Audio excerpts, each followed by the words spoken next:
January 31 at 8:30. Is that a good jury trial date for you, Ms. Foley Carter? I'm setting this for January 31 at 8:30. And I heard what you said, but the new lawyer will handle it, okay? Okay. I don't know how she's going to dig herself out of this hole. How is she supporting herself? Is this the father of the children? Yeah.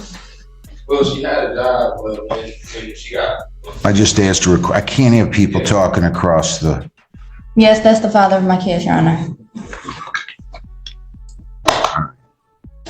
All right, we'll see you here on the 15th. Do the best you can, but you don't get off to a good start with me when you play this game. And you've been playing a game with us for 5 years. Good luck. Stephen William Church, 24B147140M. Good morning, Judge. Mazin Gates, appearing on behalf of Mr. Church. Here's the date and time set for sentencing. Your name, sir? Stephen William Church.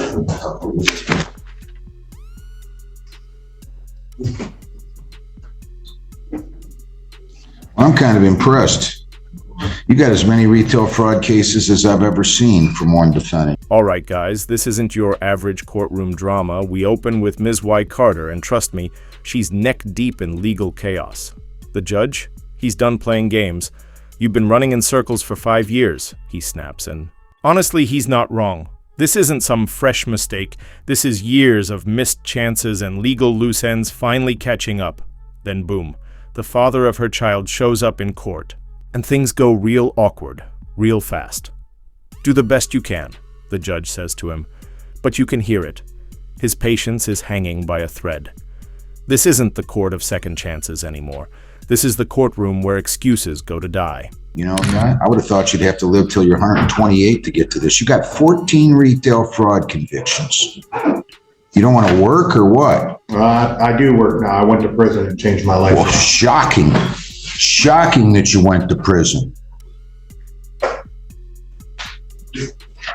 After only 14 of them, plus some other ordinance violation out of the 19th District Court that's not identified, plus a domestic. And now he's pled guilty to telephone harassment. And I am ready to sentence him, and I'm not the least bit amused. That is all I will say. You can go ahead and tell me, counsel, whether or not everything in the report is Actually accurate, Judge. Anything you would like to say on his behalf? Well, with regard to the report, Judge, we have no omissions, corrections, or deletions. We just have a note with regard to the third item, the court work program. Mr. Church lives over an hour away. So if there could be accommodations made that 14 counts of retail fraud. The judge doesn't even flinch. You planning to live to 128? He fires back, pure sarcasm cutting through the room. Because this isn't petty crime. This is a lifestyle, a long-running series of dodged accountability and blown second chances. Church tries to shift the narrative, says prison changed him. But the judge, he's not buying it for a second. Domestic violence, telephone, harassment. Now he's back in the hot seat and the courtroom is dead silent. But even in that silence, you can feel the weight of judgment hanging in the air. With regard to him being able to satisfy that requirement without having him drive all the way here, we asked the court to Say that again?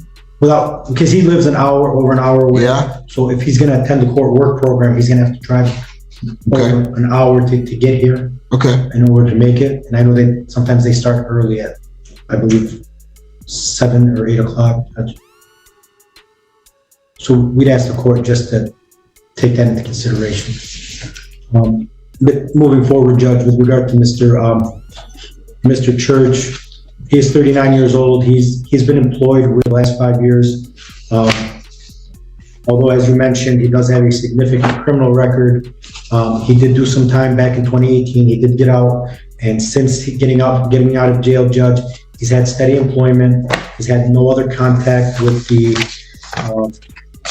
law enforcement or the legal system other than this pending case.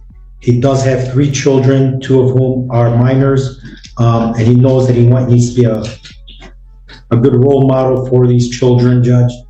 And the Let's talk about damage control. William Church's attorney tried to soften the blow, mentioning long commutes, work responsibilities, and the fact that Church is raising 3 children. On paper, it almost sounded reasonable, but the judge wasn't moved. "We start early," he said flatly. "Deal with it. Church may be employed and out of jail since 2018, but that doesn't erase the weight of his record. This wasn't a case of a single poor decision. It was the result of a long pattern of criminal behavior spanning over a decade. In this courtroom, second chances aren't handed out based on words. They're earned through consistent change." And so far, Church's history is doing all the talking. He's not going to be able to see him if he keeps talking to his ex-wife like this. Well, that was the issue, Judge. With regard to the incident between himself and the complaining witness, he understands that this is not the proper way to handle this, and this is ultimately boils down to a custody issue, and I did inform him that the proper venue for those issues would be family court, Judge. He does understand that, and I know that he wants to address the court as well, Judge. Is that right, sir? Yes. I can't wait to hear this. You might save yourself. What do you want to tell me? I've been in mental health since I got out of prison. This has been going on for 2 years. It got better and then it got worse. I should have kept my words to myself. What does that mean?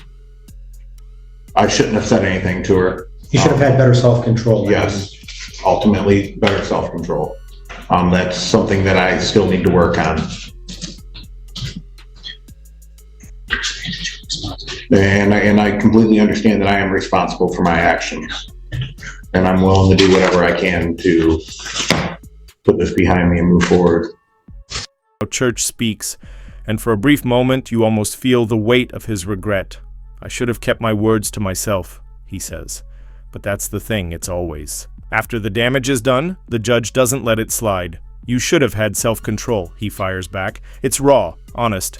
Church opens up about his mental health struggles and admits he let anger take the wheel. But this isn't a therapy session. This is sentencing. The courtroom isn't here for confessions. It's here for accountability. And Church knows that. Owning up is only the first step. The road ahead is long, and in this room, every word carries weight. I don't like people threatening people. We have far too much violence in this country. I don't know why everybody's so angry. I really don't. I have some theories, I have some ideas. Never thought I'd see it get like this. I don't care what it's about. I really don't. No idea why people are so angry. I guess some of them never stopped to think we're just not here that long to begin with. I mean, I guess if we got to come back here 28 times and live until we're 96 each time, maybe you could spend a few hours or few years being angry. We're not here that long. I don't get it. I don't understand it. I never have. It's gotten worse. I don't know how it's going to stop, where it's going to stop. But people assaulting people, shooting people, threatening to kill them. I don't understand it. And you got a big problem with me right now. And somebody's going to say, some defense lawyer or somebody, "Oh boy, he only had one domestic violence." Yeah, I know, but this is the totality of your criminal involvement. And somebody else is going to say, "Well, he's got mental health issues." I get it. I get it. We're not playing video games here. That's the judge's next shot, sharp, cold, and true. When Church tries to bring up his kids, maybe hoping for a shred of sympathy, but the judge doesn't blink. "You've got 17 convictions," he says. "You think that's normal? This isn't a redemption arc. It's reality, ugly, violent. Threats that leave people afraid to live in their own homes. Nobody should live in fear," the judge declares, "and you feel it. This isn't some courtroom drama anymore. This is real life where bad choices don't get erased with a simple, 'Sorry, not here.'"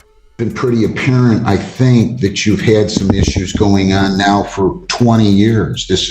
Your criminal history started in 2004. And it's just continued. And this stuff about mother effers ending up dead and all that, We're not playing video games here. These are not video games. He hasn't been able to see his kids lately, right? I do see my other two kids. I just haven't seen him since some. This is your number there. Yes. It's just such ugly talk.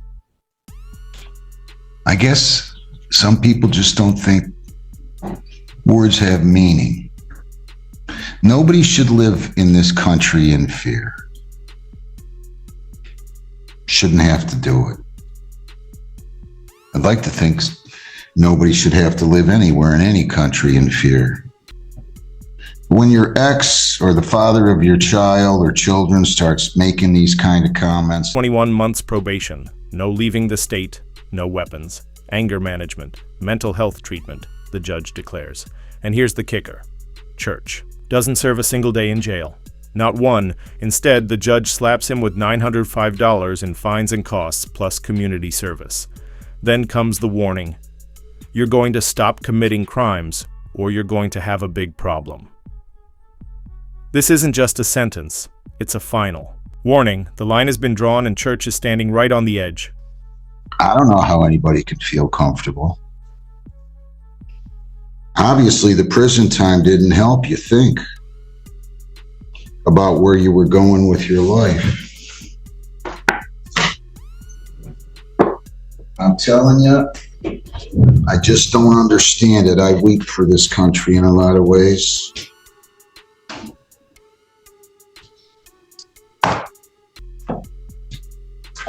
"21 months probation." If I let everybody finish? Yes, Judge. Yeah, 21 months probation. You cannot leave the state without the consent of the court or violate any law or ordinance. To change your address, place of employment, or home telephone number, you must notify probation. You have to report as directed. I fully recognize that this case, there's a presumption of probation. I get all that. I'm still looking at somebody that has roughly 16, 17 convictions, including a domestic, including this.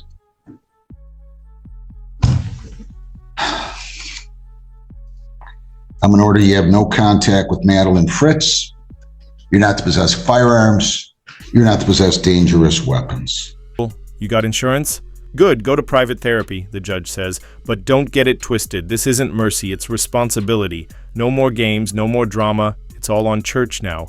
Will he finally get it together, or will he end up right back in that jury box? The courtroom fades, but the tension doesn't. This isn't just justice. It's a warning. For him. For everyone. One more wrong move, and it's over.